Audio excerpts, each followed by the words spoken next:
I remember going to the swimming pool with my father when I was very young, doing the obligatory half-hour swim or whatever, and rushing out the changing room as quickly as I could just so I could watch the demo sequence rolling on the Bobble cabinet they had there. I was never allowed to play it. I guess my dad thought 20 pence was too much to watch a 5-year-old die 3 times inside 30 seconds, but I vividly remember the look and sound of the game. This was probably 1992 or so, which, considering it was originally released in 1986, stands testament to the enduring appeal of one of Taito's greatest creations. In Bobble, you control a dragon called Bub, and you have to work through 100 levels in order to gain a magical potion to save your sick brother. Many versions of this game are 2-player, of course, and have a different story, but they didn't try to implement this into the Game Boy version. That's probably for the best. Anyway, the game's gimmick revolves largely around blowing bubbles.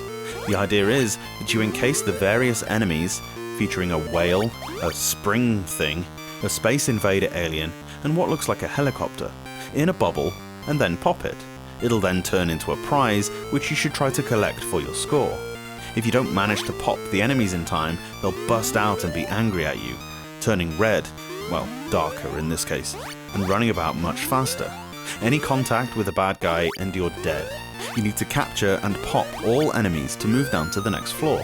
It's possible to ride bubbles too.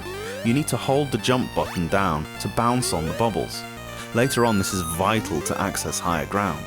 The levels are cyclical. Passing through the left side of the screen brings you out on the right, and top to bottom. There are other bubbles that are filled with water, which creates a waterfall that you can ride, or some that release fireballs or electricity to harm your enemies. There are candies that appear. These speed you up or increase your bubble blowing speed. In fact, there are tons of other items. You're always finding new stuff that you didn't know were there. There's a potion that drops a load of prizes, and a book with a skull. If you take too long, this invincible ghost enemy called Baron von Blubber comes out to chase you. There are 100 levels with new enemies introduced along the way. Some later enemies fire projectiles. The bosses, after every 25 levels, are varied and really tough. Most versions of Bobble are single screen, but thankfully they didn't do that on the Game Boy version. This one actually scrolls a bit. If you remember how Pac-Man fared, it really hindered the gameplay, but here it actually works much better. I suppose that's due in part to the fact that the levels are not solely based on the original arcade ones, but rather these are different levels that were sculpted with the Game Boy screen in mind. The number of sprites on screen is dealt with very well by the use of the frame flickering technique we've seen a couple of times. Here, the bubbles and prizes flicker on and off on a frame basis. With the older style LCD screen, this utilises the usually negative blurring effect to its advantage, as each frame sort of sticks around for a little bit afterwards, meaning everything is nice and visible despite only technically being on screen for half the frames. However, when you play this game on a Game Boy Color or Game Boy Advance, you don't have this motion blur, which makes this game a weird example of looking worse when played on a better console. Look for instance at the screen capture in the book.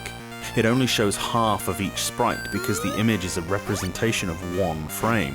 Melded together with the following frame, it makes a lot more sense. The music is on point and replicates that famous tune to a T. All in all, this is a really decent port of Bobble, one of the better arcade conversions on the system. I don't feel the same whimsy and wonder as I did all those years ago staring at the arcade cabinet, but still, it's the version of the game that I play more than any other.